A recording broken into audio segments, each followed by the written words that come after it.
आज हम पढ़ने जा रहे हैं चैप्टर नंबर 10 प्रायश्चित। प्रायश्चित की छोटी सी कहानी है, इसको पढ़ेंगे। इस पाठ का उद्देश्य क्या है?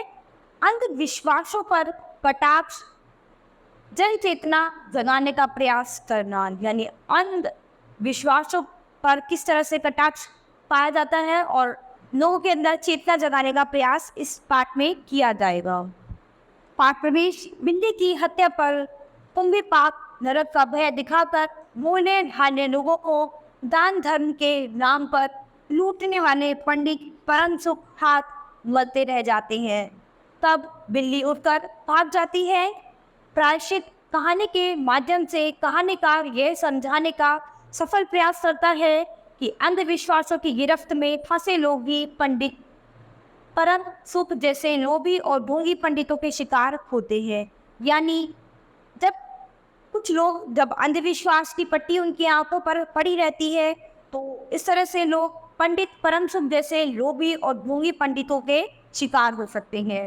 उनकी जागृति से ही धर्म कर्म के नाम पर लूटने वालों पर नकेल कसा जा सकता है। तो यहाँ पर ये छोटी सी एक बिल्ली की कहानी है जिस पर पंडित परम सुख जैसे लोग जो हैं वो अपना लोभ और ढोंग दिखाते हैं और लूटने की कोशिश करते हैं लोगों को। अगर कबरी बिल्ली हर बार में किसी से प्रेम करती थी तो रामू की बहू से, अगर रामू की बहू हर बार में किसी से घृणा करती थी तो कबरी बिल्ली से। यानी कबरी बिल्ली जो थी वो हर बार में किसी से प्रेम करती थी तो वो कौन थी? रामू की बहू। और रामू की बहू अगर पूरे घर में किसी से घृणा करती थी तो वो कौन थी? कबरी बिल्ली। यानी कबरी बिल्ली तो उससे बहुत प्यार करती थी और जो रामू की बहू थी वो उस बिल्ली से बहुत ही घृणा करती थी। रामू की बहू 2 महीने हुए मायके से प्रथम बार ससुराल आई थी। पति की प्यारी और सास की दुलारी 14 वर्ष की बालिका। तो 14 वर्ष की ये बालिका थी जो 2 महीने मायके से पहली बार अपने ससुराल आई थी। भंडार घर की चाबी उसकी करगनी में लटकने लगी। नौकरों पर उसका हुक्म चलने लगा और रामू की बहू घर में सब कुछ, यानी सब कुछ उसी से ही था। सास ने माला ली और पूजा पाठ में मन लगाया। यानी उनकी जो सासू माँ थी उन्होंने माला ले ली और उन्होंने अपना ध्यान पूजा पाठ में लगा लिया। लेकिन बहू ठहरी 14 वर्ष की बालिका कभी भंडार घर खुला है तो कभी भंडार घर में बैठे बैठे सो गई। कबरी बिल्ली को मौका मिला, घी दूध पर वह जुट गई रामू की बहू की जान आफत में और कबरी बिल्ली के छक्के पंजे। यानी कभी कभी क्या था कि रसोई घर खुला रह जाता था और उस बिल्ली को, कबरी बिल्ली को मौका मिल जाता था और वो दूध भी जो है इसको खत्म कर देती थी। तो अब रामू की जो बहू थी वो इस बातों से परेशान होने लगी। रामू की बहू हाटी में घी रखते रखते ऊँध गई और बचा हुआ घी कबरी के पेट में। रामू की बहू दूध ढककर मिश्रानी को जींस देने गई और दूध नदारा। तो यानी जब भी वो कोई चीज़ रखती और कबरी बिल्ली आकर उसको ख़त्म कर देती थी। अगर बात यहीं तक रह जाती तो भी बुरा नहीं था। कबरी रामू की बहू से कुछ ऐसा परच गई थी कि रामू की बहू के लिए खाना पीना दुश्वार हो गया था। रामू की बहू के कमरे में रबड़ी से भरी कटोरी पहुंची और रामू जब आए तब कटोरी साफ चटी हुई। यानी जो रामू की बहू थी उसके कमरे में जब भी वो रबड़ी की कटोरी रखती थी और रामू के आने से पहले ही वो कटोरी जो थी वो चट हो जाती थी, उसे कबरी बिल्ली ख़त्म कर देती थी, उस रबड़ी को पूरी चाट जाती थी। बाजार से मलाई आई, जब तक रामू की बहू ने पान लगाया मलाई गायब। यानी अगर बाजार से मलाई आती थी तो इतने में वो पान लगाती थी, इतने में मलाई गायब हो जाती थी। रामू की बहू ने तय कर लिया कि या तो वही घर में रहेगी या फिर कबरी बिल्ली ही। तो उसके बाद उसने तय कर लिया कि अब या तो वो घर में रहेगी या फिर वो कबरी बिल्ली। मोर्चाबंदी हो गई और दोनों सतर बिल्ली फंसाने का कटघरा आया। उसमें दूध, मलाई, चूहे और बिल्ली को स्वादिष्ट लगने वाले विविध प्रकार के व्यंजन रखे गए, लेकिन बिल्ली ने उधर निगाह तक नहीं डाली। यानी जब बिल्ली को फंसाने के लिए कटघरा आया तो उसमें उसकी पसंद की सारी चीज़ें रखी गई, लेकिन बिल्ली जो थी उसे उधर की तरफ एक नज़र भी नहीं दौड़ाई। इधर कबरी ने सरगर्मी दिखलाई। अभी तक तो वह रामू की बहू से डरती थी, पर अब वह साथ लग गई, लेकिन इतने फासले पर कि रामू की बहू उस पर हाथ न लगा सके। कबरी के हौसले बढ़ जाने से रामू की बहू को घर में रहना मुश्किल हो गया। उसे मिलती थी सास की मीठी झड़कियाँ और पतिदेव को मिलता था रूखा सूखा भोजन। तो अब क्या था कि धीरे धीरे वो रामू की बहू जो थी वो उससे इतनी परेशान हो गई कि वो कुछ ना कुछ हरकतबाजी करती थी बिल्ली, और जिसकी वजह से उन्हें अपने सास से झड़कियाँ देखनी पड़ती थी और उनके पति को मिलता था रूखा सूखा भोजन। एक दिन रामू की बहू ने रामू के लिए खीर बनाई। पिस्ता, बादाम, मखाने और तरह तरह के मेवे दूध में उठाए गए, चांदी का वर्क चिपकाया गया और खीर से भरकर कटोरा कमरे के एक ऐसे ऊंचे ताक पर रखा गया जहां बिल्ली न पहुंच सके। रामू की बहू इसके बाद पान लगाने लगी। तो एक दिन क्या हुआ, रामू की बहू ने खीर बनाई रामू के लिए, जिसमें सभी मेवा डाले गए और चांदी का वर्क लगाकर बहुत ही स्वादिष्ट खीर बनाई गई। उसके बाद उसे अपने कमरे के बहुत ही ऊंची जगह पर रख दिया जहां पर बिल्ली पहुंच ना सके, और उसके बाद वो पान लगाने चली गई। उधर बिल्ली कमरे में आई। ताक के नीचे खड़े होकर उसने ऊपर कटोरे की ओर देखा। सूंघा, माल अच्छा है। तो जैसे ही वो बिल्ली कमरे में आई, उसने देखा कि ऊंचाई पर एक कटोरा रखा है और उसने सूंघा कि माल तो बहुत अच्छा है। ताक की ऊंचाई अंदाजी। रामू की बहू पान लगा रही है। पान लगाकर रामू की बहू सास जी को पान देने चली गई और कबरी ने छलांग मारी। पंजा कटोरे में लगा और कटोरा झंझनाहट की आवाज़ के साथ फर्श पर। तो जैसे ही रामू की बहू जो थी वो पान लगा के अपनी सास को पान देने गई, इतने में बिल्ली ने काम कर दिया। बिल्ली ने छलांग मारी और उसके पंजे से जो था वो कटोरा जो था झंझनाहट की वजह से वो फर्श पर गिर गया। आवाज रामू की बहू के कान में पहुंची। सास के सामने पान फेंक कर वह दौड़ी। क्या देखती है कि फूल का कटोरा, टुकड़े टुकड़े खीर फर्श पर और बिल्ली डटकर खीर उड़ा रही है। रामू की बहू को देखते ही कबरी चंपत। तो जैसे ही वो दौड़ती हुई आई तो क्या देखती है कि जो कटोरा था उसके टुकड़े टुकड़े जमीन पर गिरे हुए हैं और फर्श पर खीर पूरी बिखरी हुई है और बिल्ली उसको चट कर रही है। और रामू की बहू को देखते ही बिल्ली जो थी एकदम गायब हो गई वहां से। रामू की बहू पर खून सवार हो गया। न रहे बांस न बजे बांसुरी। रामू की बहू ने कबरी की हत्या करने के लिए कमर कस ली। तो अब वो उससे हद से ज़्यादा परेशान हो गई थी। अब उन्होंने सोचा कि अब वो उसकी हत्या कर देगी। रात भर उसे नींद ना आई। इस दांव से कबरी पर वार किया जाए कि वह जिंदा ही ना बचे, यही पड़े पड़े सोचती रही। तो अब वो दिन रात यही सोचती रहती थी किस तरह से उस पर वार किया जाए और किस तरह से उसे यहाँ पूरी तरह से ख़त्म किया जाए डूंगी को। सुबह हुई, वह देखती है कि कबरी देहली पर बैठी बड़े प्रेम से उसे देख रही है। जब वो सुबह उठती है तो देखती है कि वो देहली पर बैठी हुई बड़े प्रेम से उसे देख रही है। रामू की बहू ने कुछ सोचा, इसके बाद मुस्कुराती हुई उठी। कबरी रामू की बहू के उठते ही खिसक गई। रामू की बहू एक कटोरा दूध कमरे के दरवाजे की ढेरी पर रखकर चली गई। तो उसके बाद उसने क्या किया कि वो एक कटोरा दूध उसके लिए वहाँ पर रखकर चली गई। हाथ में पाटा लेकर वह लौटी तो देखती है कि कबरी दूध पर जुटी हुई है। मौका हाथ में आ गया। सारा बल लगाकर पाटा उसने बिल्ली पर पटक दिया। कबरी हिली न डुली, न चीखी न चिल्लाई, बस एक कदम उलट गई। आवाज जो हुई तो मैरी झाड़ू छोड़कर, मिश्रानी रसोई छोड़कर और सास पूजा छोड़कर घटनास्थल पर उपस्थित हो गई। तो क्या हुआ कि बिल्ली जो थी उस पर वो एकदम से जैसे ही उसने वो दूध पिया वो हिली न डुली, बिना कोई चीखे चिल्लाए वो एकदम उलट गई, गिर गई। तो उसकी आवाज़ सुनी तो जो मैरी जो थी झाड़ू लगा रही थी वो झाड़ू छोड़कर, मिश्रानी अपनी रसोई छोड़कर और उसकी सास जो थी वो अपना पूजा का स्थान छोड़कर एकदम से वहाँ पर आई। रामू की बहू सिर झुकाए हुए अपराधिनी की भांति खड़ी है। मैरी बोली, अरे राम, बिल्ली तो मर गई। मान जी बिल्ली की हत्या बहू से हो गई, यह तो बुरा हुआ। अब मैरी बोलती है कि अरे राम, ये बिल्ली तो मर गई है और इस बिल्ली की हत्या जो है बहू से हो गई है और ये तो बहुत ही बुरा हुआ है। मिसरानी बोली, माँ जी, बिल्ली की हत्या और आदमी की हत्या बराबर है, हम तो रसोई ना बनावेंगी।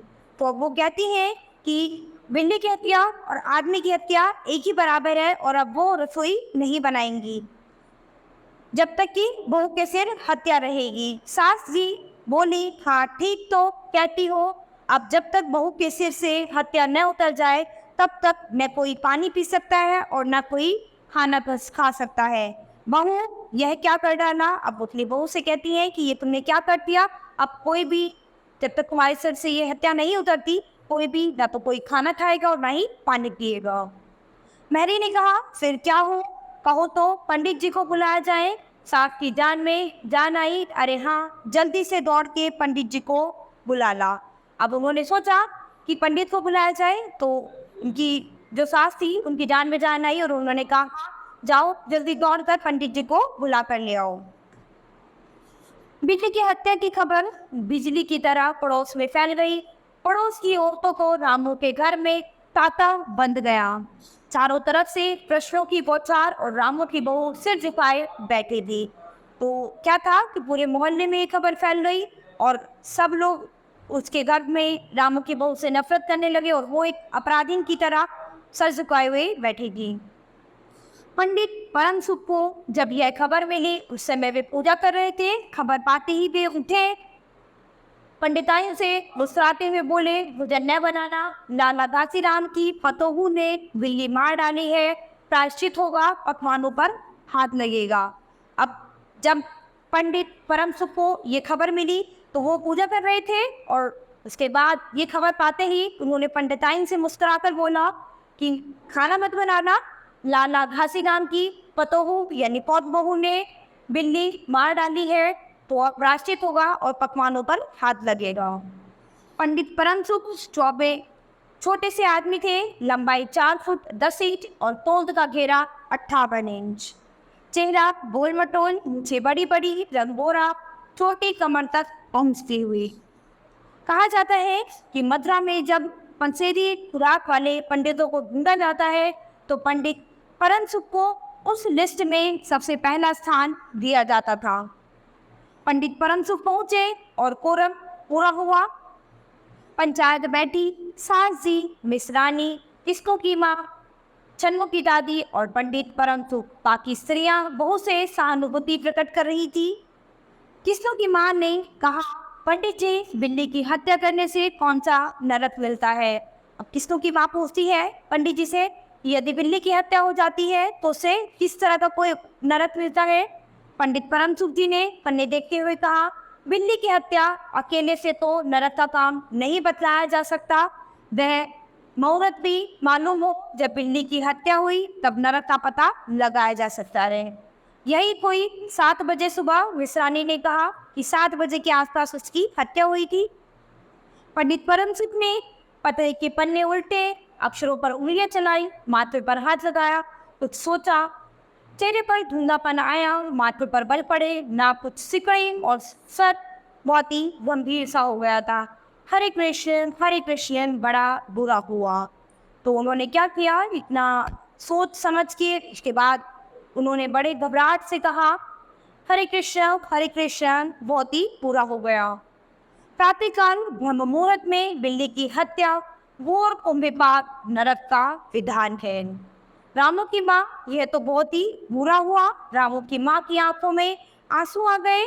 तो फिर पंडित जी, अब क्या होगा, आप ही बतलाएं।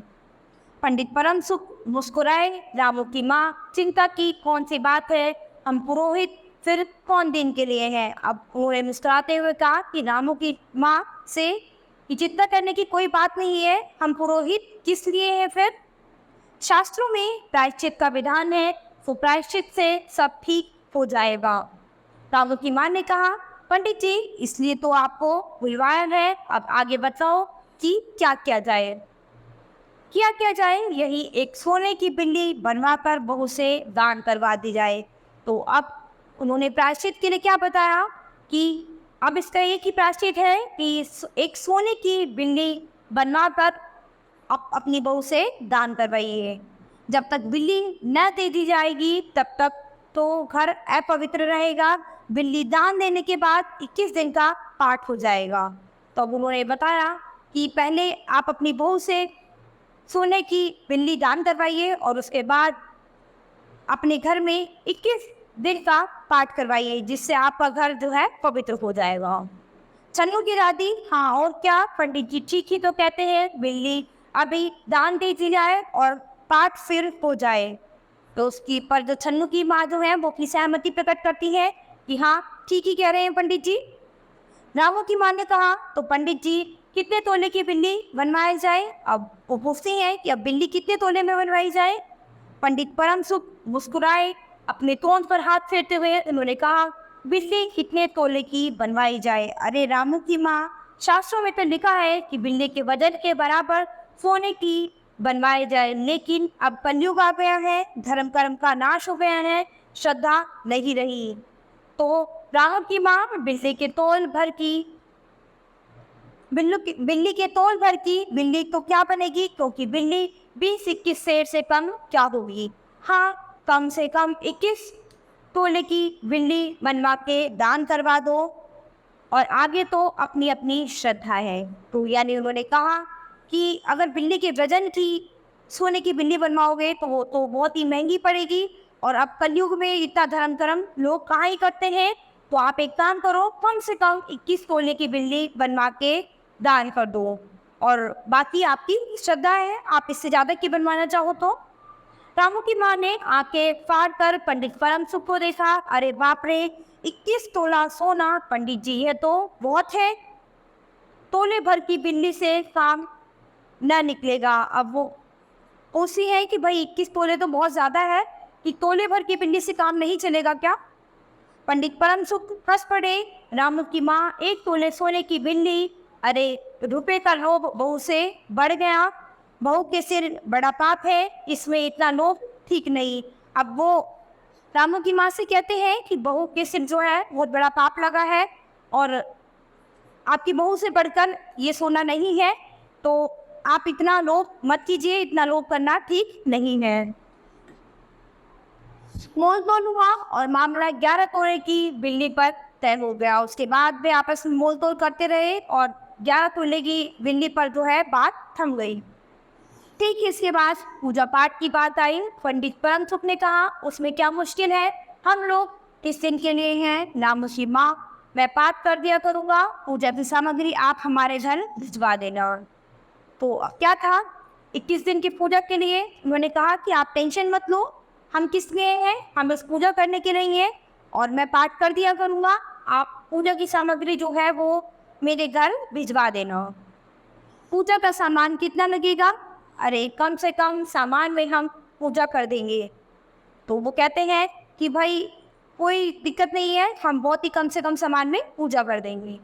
दान के लिए करीब 10 मन गेहूँ, 1 मन चावल, 1 मन दाल, मन भर तिल, 5 मन जौ, 5 मन चने, 4 पसेरी घी और मन भर नमक भी लगेगा। बस इतने से काम चल जाएगा। अरे बाप रे, इतना सामान पंडित जी, इसमें तो 100-150 रुपये खर्च हो जाएंगे। रामू की माँ ने वो हंसी होकर कहा, फिर इससे कम में तो काम नहीं चलेगा। अब वो बताते हैं पंडित जी कि भाई इससे कम में तो काम नहीं चलेगा। अब वो रामू की माँ जो है वो परेशान हुई, वो हंसी सी हो गई कि ये सब सामान तो कम से कम 100-150 रुपये में आएगा। बिल्ली की हत्या कितना बड़ा पाप है। रामू की माँ खर्च को देखते वक्त पहले बहू के पाप को देख लो, या तो प्रायश्चित है, कोई हंसी खेल थोड़ी ही है, और जैसी जिसकी मर्यादा प्रायश्चित में उसे वैसा खर्च करना ही पड़ता है।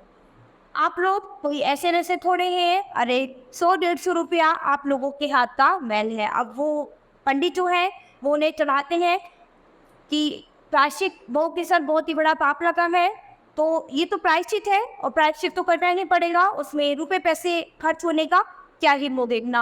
और आप लोगों के लिए कौन सी बड़ी बात है, 100-150 रुपया आप लोगों की तो हाथों का मैल है, यानी बहुत मामूली सी बात है।